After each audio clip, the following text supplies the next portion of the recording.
Oke, selamat siang semuanya. Jadi hari ini kita akan belajar bersama di lapangan. Kita akan melihat fenomena struktur primer dan struktur sekunder dan bagaimana kita mengambil datanya. Dan kita sudah berada di sini, sebuah singkapan batuan sedimen. Nampak di sini merupakan batuan sedimen plastik yang muncul kenampakan kesan berlapis.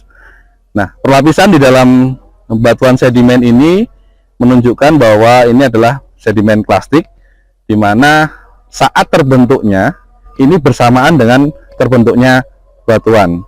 Ya, kalau dia terbentuk bersamaan dengan pembentukan batuan, harusnya dia masih horizontal secara hukum dasar. Tetapi di sini kita melihat bahwa lapisan batuan ini yang tadinya berupa struktur primer, kalau di dalam struktur ya, itu sudah mengalami deformasi dan menjadi miring ya, menjadi miring. Sini nampak miring ke arah kiri. Kemudian di sini kalau kita lihat ya agak sedikit melengkung. Kemudian lapisan batuan ini ya, lapisan batuan ini dia mengalami pemutusan atau kita sebut sebagai diskontinuitas ya. Lapisannya ya di sini nampak tidak menerus. Ini kita sebut sebagai sesar, ketidakmenerusan lapisan batuan. Nah, di lapisan-lapisan batuan ini tadi dikatakan kalau ini sudah mengalami deformasi sehingga dia menjadi miring oleh gaya yang terjadi karena tektonik. Sehingga kenampakan miring ini kita bisa melakukan pengambilan data ya, bagaimana arah strike-nya dan kemiringan atau besarnya kemiringannya atau dip-nya, strike dan dip. Nah, untuk mengukur kita bisa menggunakan alat yang namanya palu sedimen ya. Ini palu sedimen, fungsinya adalah untuk memperjelas ya apabila bidang-bidang perlapisan ini tidak nampak ya. Kita bisa menggunakan sisi palu yang pipih ini untuk mengambil sampel bidangnya supaya jelas ya. Ini fungsi dari palu sedimen. Kemudian kita memerlukan bantuan ya untuk memperjelas bidang ini dengan menggunakan clipboard bisa, dengan menggunakan buku catatan lapangan juga bisa. Kita kalau bidang ya, bidang yang muncul di sini, bidang perlapisannya tidak terlalu jelas, kita bisa menggunakan media buku catatan lapangan seperti ini, kita letakkan seperti ini.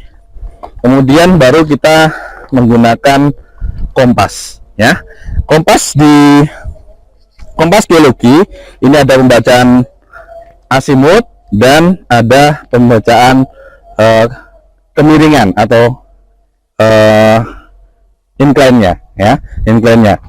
Nah, untuk mengukur strike dan dip mungkin sudah kita bahas di bagian kompas. Kita memerlukan bidang di bagian sisi is ini ya, di bagian yang bersudut ini ya. Jadi bukan pada bidangnya ya, tapi pada tekuan ini sisi is kita tempelkan searah dengan strike-nya ya, strike-nya ya, kita tempelkan seperti ini ya, kita tempelkan sampai nivo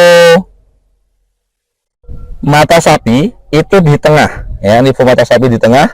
Kemudian kita tekan penguncinya, baru kita baca ya, di bagian lingkaran ring 0 sampai 360 derajat ini kita lihat angka dari jarum N-nya ya. Di sini menunjukkan angka 10.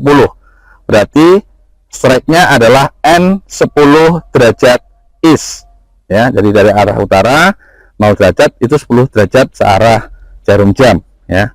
N10 derajat is itu adalah strike-nya ya. Kemudian tegak lurus dari arah strike kita bisa melakukan pengukuran dip ya. Jadi dip ini kita tempelkan sisi west itu full ya, di full sisinya tegak lurus dengan arah strike ya, itu adalah arah dipnya. Kemudian kita putar di bagian sisi belakang, ini ada pengaturan untuk sudut kemiringan ya, kita tempel seperti ini. kemudian diputar sampai nivo tabung itu berada di tengah ya, nivo tabung di tengah.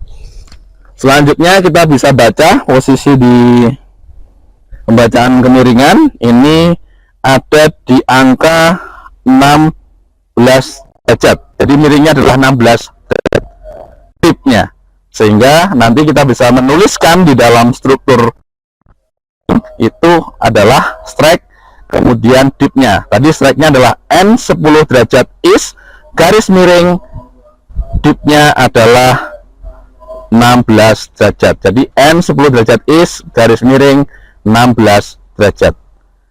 Jadi begitulah bagaimana kita mengambil data strike dan dip pada bidang perlapisan.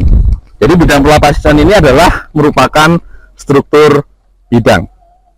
Mungkin ini yang bisa saya sampaikan. Nanti kita akan lanjutkan dengan pengukuran struktur bidang pada bidang-bidang sesar atau bidang diskontinuitas. Terima kasih, selamat siang.